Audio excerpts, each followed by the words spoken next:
Hello students, welcome to AKS.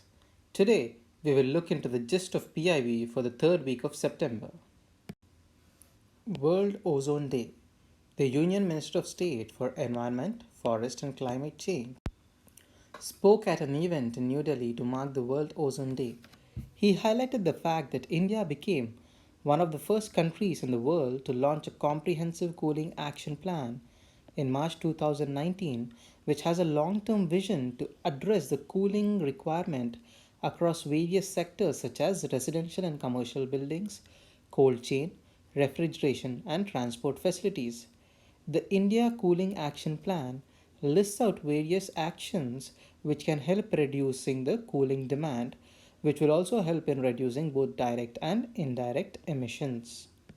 The India Cooling Action seeks to reduce cooling demand across sectors by 20 to 25% by the year 2037 to 38. It also seeks to reduce refrigerant demand by 25 to 30% by the year 2037 to 38. It also seeks to reduce cooling energy requirements by 25 to 40% by the year 2037 to 38. It also seeks to recognize cooling and related issues as a thrust area of research under the National S&T program. The training and certification of the 1 lakh service sector technicians by 2022 to 23 and also seeks to synergize with the Skill India mission. So, what is this World Ozone Day? Every year, 16th of September is marked as the International Day for Preservation of Ozone Layer or the World Ozone Day. This day was designated by the UN in the year 2009. So please remember these facts. This date was chosen because it was a day in 1987 when the nations signed the Montreal Protocol on substances that deplete the ozone layer. The theme for this year is 32 years and healing. So these are some important facts for your prelims examination wherein they could be giving the statements and asking you to choose the right option. Next, the Common Digital Platform for Issuance of Electronic Certificates of Origin was launched on 16th of September. This is a digital platform to give a single point access to exporters. What are the details of this? This platform will be a single access point for all exporters, for all FTAs or PTAs, and for all agencies concerned.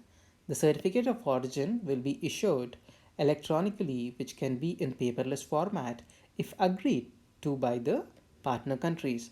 Authorities of partner countries will be able to verify the authenticity of certificates from the website. Further, it provides administrative access to the Department of Commerce for reporting and monitoring purposes. Next, the Ministry of Commerce and Industry has proposed to reduce the fees for various IPR, that is intellectual property rights. Let us look into the details. The fee structure is reduced for both e-filing and physical filing of IPRs. Also, geographical indications have been given a 100% reduction in the fees. Domestic filing for patents has increased by 22% in the year 2013 to 14 to 34% in the year 2018 to 19. Awareness programs for IP are being conducted at schools, colleges, universities, R&D institutes and industry clusters. To address the issue of pendency in IP applications, the government has streamlined the process and also increased the manpower in this field.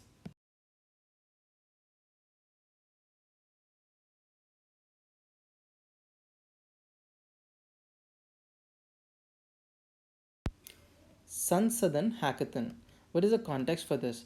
The design for Divyangan accessible toilets showcased in the Sansadan Hackathon.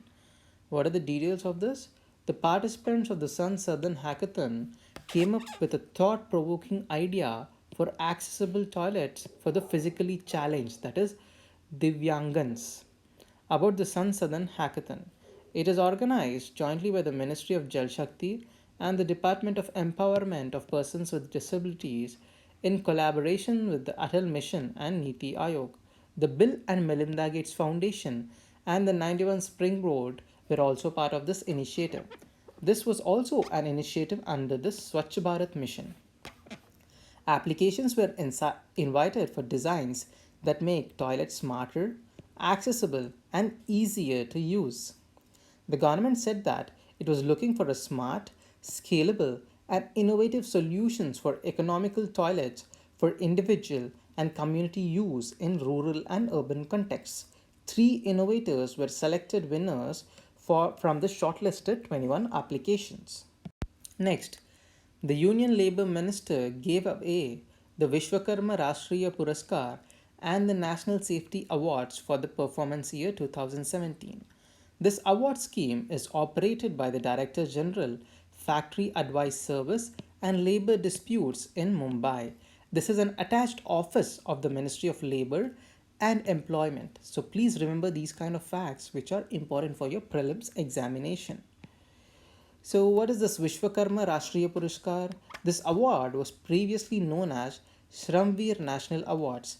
It was initiated in the year 1965 by the Labour Ministry. It is awarded in recognition of the outstanding suggestions given by a worker or a group of workers and implemented by the management during the previous calendar year, resulting in improvement in quality, productivity, savings to the unit, including savings in foreign currency. Also, a cash prize and a merit certificate is given under the three categories. Next, let us look into what are these National Safety Awards. This award was also initiated in the year 1965. This award is given in recognition of the outstanding safety performance of industrial establishments, construction sites, ports, and installations under the Atomic Energy Regulatory Board.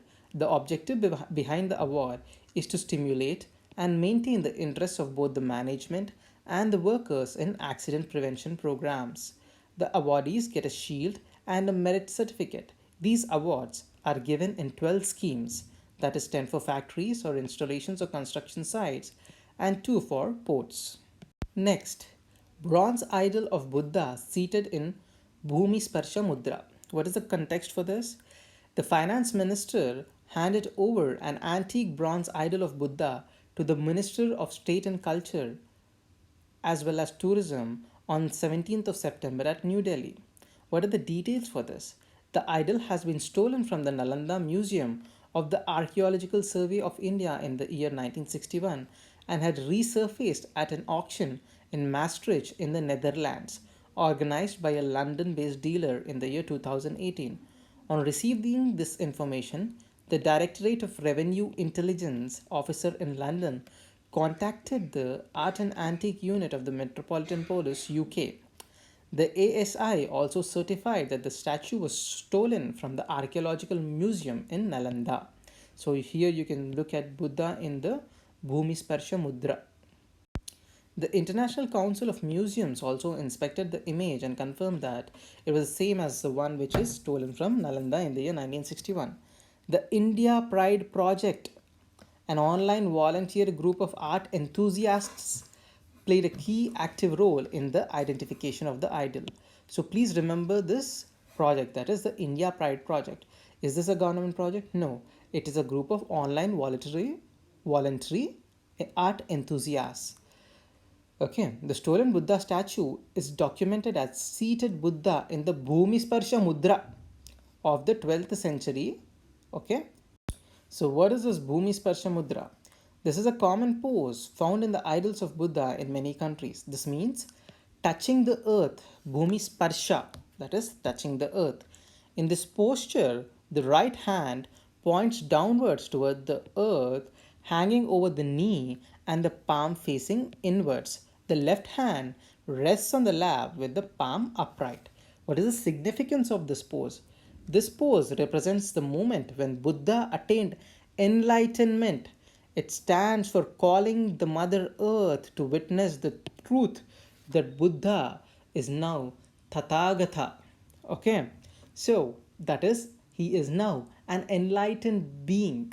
So this is an important question which could be asked in your prelims examination. Please make a note out of it. The 29th meeting of the Northern Zonal Council will be held on 20th of September at Chandigarh. What are these zonal councils? Zonal councils are statutory bodies established under the States Reorganization Act 1957. Please remember this fact. That is, they are not constitutional bodies, but they are statutory bodies established under the law passed by the Parliament of India. They are advisory bodies and were established to promote interstate cooperation and coordination. Presently, there are five zonal councils in India, such as the Northern Zonal Council, Central Zonal Council, Eastern Zonal Council, Southern Zonal Council, and the Western Zonal Council. Andaman and Nicobar Islands, as well as the Lakshadweep, are not members but are special invitees to the Southern Zonal Council. You have to please remember these facts because these could be important questions per se or statements in the prelims examination. The northeastern states are not members of any zonal councils. Their problems are addressed by a separate another statutory body called as a Northeastern Council, created under the Northeastern Council Act 1971. So please remember this.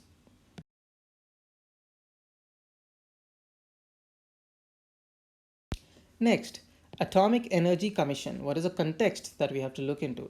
The chairman of India's Atomic Energy Commission gave a statement at the 63rd General Conference of the International Atomic Energy Agency at Vienna about the Atomic Energy Commission. The Atomic Energy Commission is the governing body of the Department of Atomic Energy, Government of India. The DAEA is under the direct charge of the Prime Minister of India. Please remember this fact.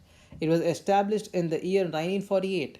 Its functions encompass organizing research in atomic science, training atomic scientists, promoting nuclear research in the Commission's own laboratories, and undertaking prospecting of atomic minerals and extracting such minerals for use on industrial scale. What is this International Atomic Energy Agency? It is an international organization that seeks to promote peaceful use of nuclear energy and inhibits its use for any military purpose, including for nuclear weapons. It is also an international center for cooperation in the field of nuclear energy.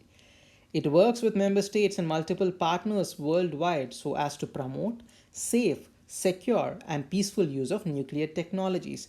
It was established in the year 1957. So, where is the headquarters of this? It is headquartered at Vienna in the Austria. So, please remember these facts. This could be important questions in your prelims examination. It has 171 members, and India became a member in the year 1957. The IAEA, along with its former Director General, were jointly awarded the Nobel Peace Prize in the year 2005. So this is one of the very few international organizations which were credited with the Nobel Peace Prize. Next, National Institute of Ocean Technology. Officials from the Ministry of Earth Sciences apprised the Vice President of the status of the National Institute of Ocean Technologies research facility in Tuppilipalam village in the Nellore district of Andhra Pradesh. What are the details of this? The foundation stone for the research facility at Tuppilipalam was laid in the year 2016, but the project has seen delays due to legal hurdles. What is this National Institute of Ocean Technology? It is an autonomous society under the Ministry of Earth Sciences established in the year 1993. It has its main office at Chennai in Tamil Nadu. The chief objective of this institute is to develop reliable indigenous technologies to solve the various engineering problems associated with the harvesting non-living and living resources in the Indian exclusive economic zone. So we will also look into what is this EEZ, okay, which is about 2/3 of the land area of India.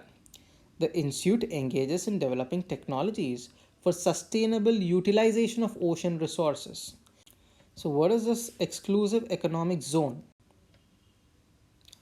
The EEZ is a sea zone prescribed by the UNCLOS, that is United Nations Convention for the Law of the Sea, in the year 1982, over which a country has special rights regarding the exploration and the use of marine resources, including energy production from water as well as wind.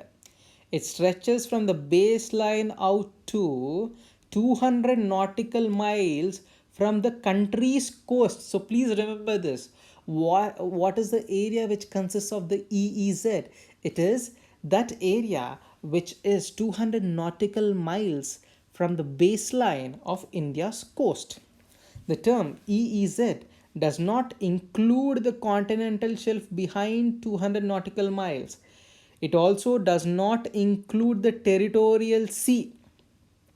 The difference between territorial sea and the exclusive economic zone is that the territorial sea confers full sovereignty over the waters, whereas exclusive economic zone is merely a sovereign right which refers to the coastal nation's rights below the surface of the sea, not above the surface of the sea. Okay, the surface waters are the international waters. Okay.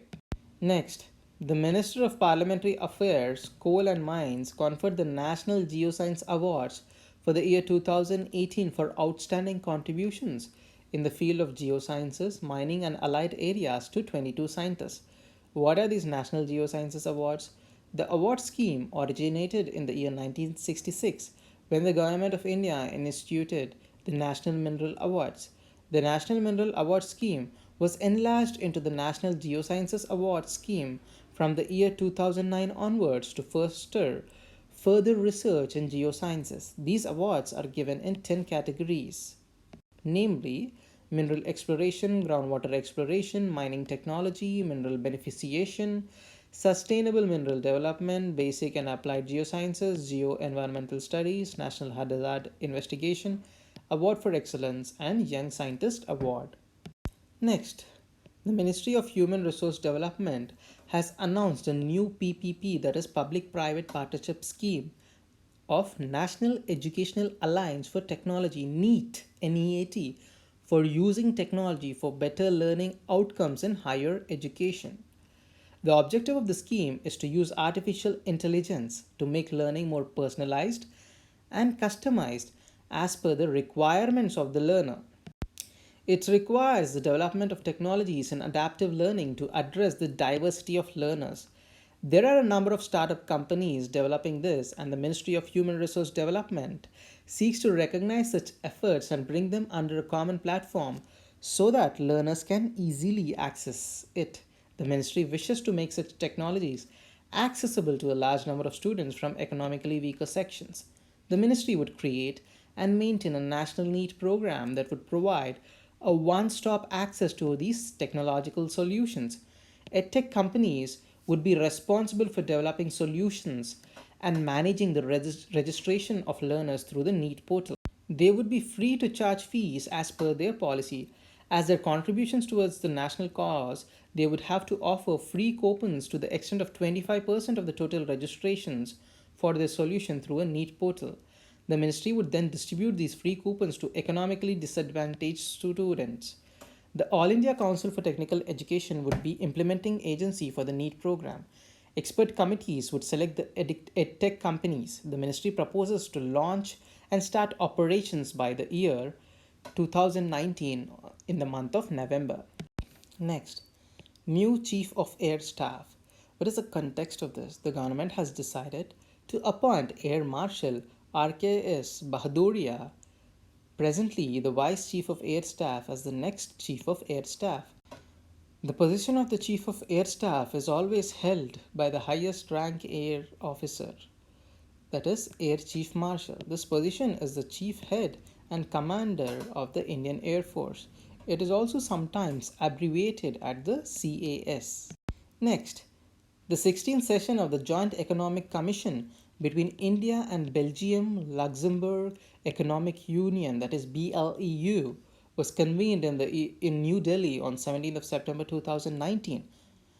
Let us look into the details of this. The three countries, that is India, Belgium, and Luxembourg, reiterated the importance of JEC towards the development of bilateral economic and trade relations through facilitating dialogue and enhancing cooperation on a wide range of issues of mutual interest, such as transportation and logistics, renewable energy, aerospace and satellites, audio and visual industry, agro and food processing industry, life sciences, ICT, traditional medicine, Ayurveda, yoga, and tourism. The JEC conventions are convened based on an agreement signed in the year 1990 in New Delhi. It is a biennial event which happens once in 2 years.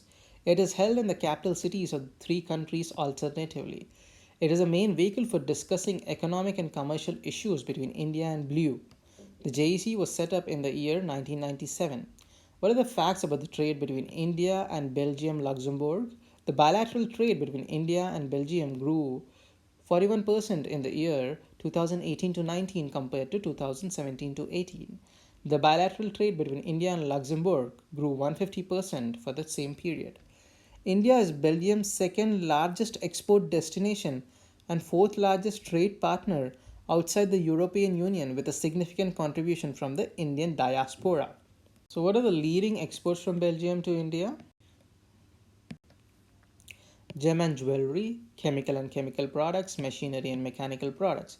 Major exports from India to Belgium: gem and jewelry, which is finished products, base metals and articles, chemicals and chemical products. Okay, many Indian software companies have also established their base in Belgium to cater to the Belgian and European markets. Next, SITMEX 19. The sea phase of the maiden SITMEX 19, that is Singapore India Thailand Maritime Exercise, has begun in the Andaman Sea. The harbour phase ended at Port Blair. What is SITMEX? The exercise is conducted between the navies of India, Singapore, and Thailand. This is the first year of the maritime exercise of these three countries. The exercise has been announced by the Prime Minister at the Shangri-La Dialogue in the year 2018. The fourth country, Malaysia, has expressed its interest in being part of the exercise. Please note this point. Exercise SIMBEX is a bilateral naval exercise between India and Singapore. SITMEX is between India, Thailand, and Singapore, but SIMBEX is only between India and Singapore. Maitri is a bilateral military exercise between India and Thailand.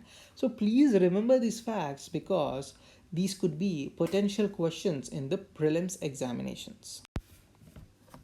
Next, the 37 GST Council met on 20th of September 2019 in Goa.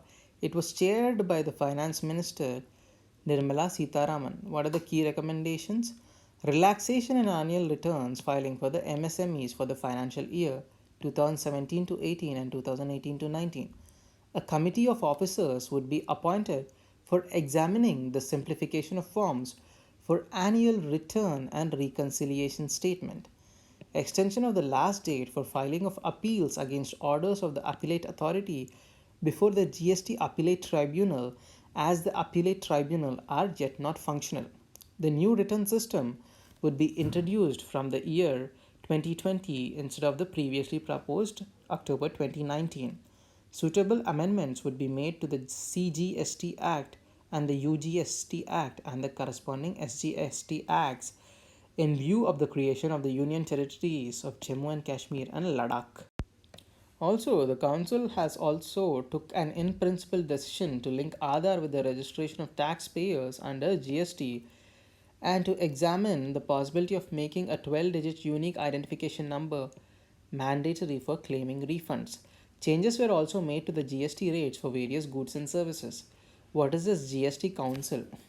The Goods and Services Tax Council is a constitutional body for making recommendations to the union and state governments on issues relating to GST. So please remember this fact that GST Council is not a statutory body but it is a constitutional body. It is chaired by the Union Finance Minister, and the other members of this council are the Union State Minister of Revenue or Finance and the ministers in charge for finance or taxation of all states. Next, the Prime Minister of India was conferred upon with the Global Goalkeepers Goals Award 2019 by the Bill and Melinda Gates Foundation. So please remember this fact that the Global Goalkeepers Goals Award is given by the Bill and Melinda Gates Foundation. It was started by the Bill and Melinda Gates Foundation in the year 2017. The goalkeepers is a catalyst for action towards the 17 global goals for sustainable development. The goalkeepers brings leaders from all over the world together and works towards fighting inequality and ending poverty.